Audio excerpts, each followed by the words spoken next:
Labas na po, na-release na ng DBM. January pa lang, unang buwan ng taon, 65% yan. Ang 65% po ay nagkakahalaga ng 4.1 trillion pesos. 4.1 trillion pesos, ang daming pera po nun na ilabas na po ng DBM sa loob lamang ng buwan ng January or Enero. Ang laking pera po nun, 4.1 trillion pesos ubos na, na-release na po ng DBM. At ang natitira na lamang po sa 2025 budget ay 2.22 trillion pesos. 2.22 trillion pesos. Nakakalungkot, sabi ko nga ho, na bagamat nag-set na po, nagtakda ng oral argument ang Korte Suprema, sana ho ay maintindihan din nila at maunawaan yung urgency ng sitwasyon. Ito nga ho, nailabas na yung 65% ng 2025 budget. Ang natitira na lang ay 2.22 trillion. At ito ho ang talagang nakakagulat, nakakagalit, yung 531.37 billion. Ulitin ko 531.37 billion pesos na para sa unprogrammed appropriation ay na-release na.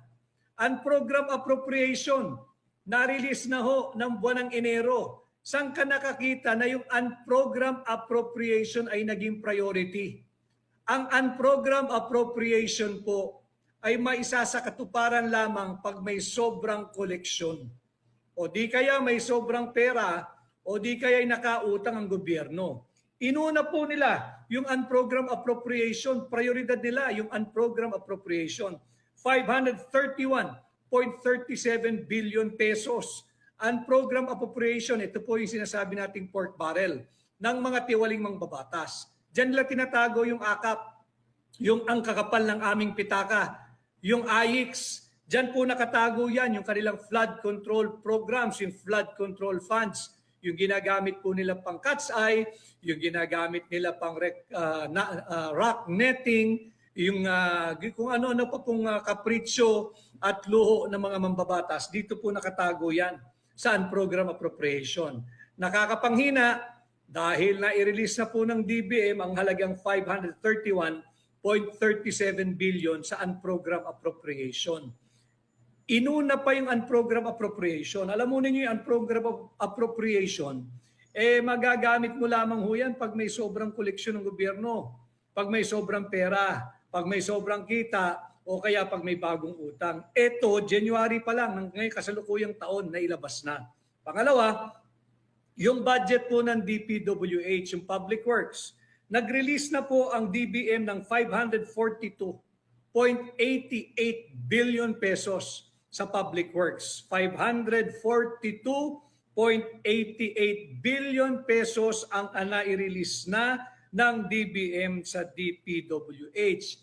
Ang equivalent po nitong 542.88 billion pesos ay 41% ng buong budget ng DPWH para sa buong taong 2025. Yung 542.88 billion, ito po'y 41% ng 1.088 trillion allocation o pondo ng DPWH. January pa lamang ho, release na ng DBM ang 65% ng ating 6.326 trillion pesos budget. Kitang-kita mo, nagmamadali, hayok na hayok sa pera ng Pilipino. Nais nilang mailabas agad ito bago pa makapag-issue ng TRO o dili kaya ay magkaroon ng permanent injunction at madeklarang unconstitutional, illegal, invalid, unlawful, immoral at criminal itong 2025 budget ng Marcos administration. Bakit po tayo nalulungkot? Sapagkat kagaya po nung ating napag-usapan kahapon, baka naman pag lumabas na yung order ng Korte, halimbawa katigan talaga ng Korte Suprema at ideklarang unconstitutional ang 2025 budget, paper victory na lang ho, paper victory. Tagumpay tayo sa papel na lamang, sa kautusan na lamang, sa decree na lamang ng Korte, sa order na lang ng Korte, sa ruling na lang ng Korte. Pero hindi rin naabatan yung korupsyon na ating linalabanan. Kaya nga po, hindi ba't tinugon ko? Tumugon ako sa hamon na pamunuan ng tunay at maisog na oposisyon. At kabilang sa ating pangunahing legislative agenda ay amyendahan ng plunder law. Ibaba natin yung threshold from 50 million to 1 million pesos. At pag nagawa na po natin yan bilang senador ninyo, ibalik natin ang parusang death penalty sa lahat ng mahatulang guilty sa kasong plunder at droga na siyang kasasangkutan ng taong gobyerno at ng mga dayuhan o banyaga o foreigner or alien.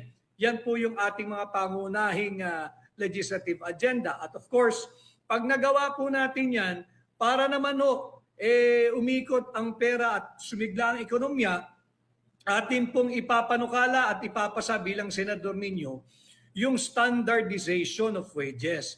Meron po akong naringgan kaninang umaga at tila lahat ng ating legislative agenda ay kanya na rin sinasabi at binabanggit at ginagaya.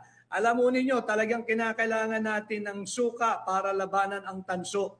Kinakailangan po natin ng suka para labanan ang peking ginto. Ang tagal-tagal mo na sa Senado, ngayon mo sinasabi lahat yan. Bakit hindi mo ginawa nung ikay nandiyan sa Senado sa loob ng 6 na taon? 6 na taon ka na dyan, hindi mo naisip ang kapakanan ng manggagawa. Kaya po tayo bilang senador ninyo, ating isusulong yung pagkakapantay-pantay ng sahod. Wala na pong diskriminasyon sa sahod ng mga nagtatrabaho sa probinsya kung iahambing mo sa sahod ng mga nagtatrabaho sa Mega Manila.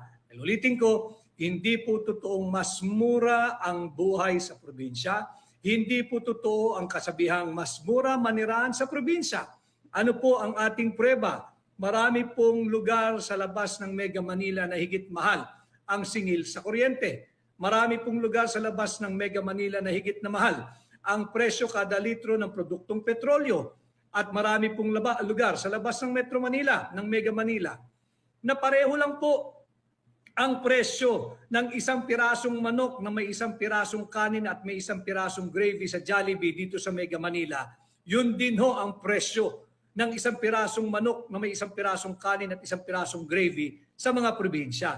Pagpapatunay na hindi mas magmura o mas magaang ang manirahan at tumira sa probinsya. Kaya po ito ay ating isinusulong. And of course, itong ating pinag-uusapan ngayong hapon, ating pong pakababantayan ang taunang proseso ng tamang pagpasa ng ating national budget. Hindi po kagaya ng prosesong ginawa sa ilalim ng Marcos administration. Punong-puno po ng blanco yung Bicameral Conference Committee report. 28 blanks in all, amounting to 241 billion. Kaya naman, natatarantang Malacanang kung ano-ano nang ginagawa, pati ho yung kampanya, yung negative campaigning na ginagawa ni Bongbong Marcos. Ako ang assessment at analysis ko, sadyang ginagawa niya yun para po malihis kayo sa usapin nitong illegal, immoral, unconstitutional, unlawful at criminal 2025 budget. Ulitin ko ho,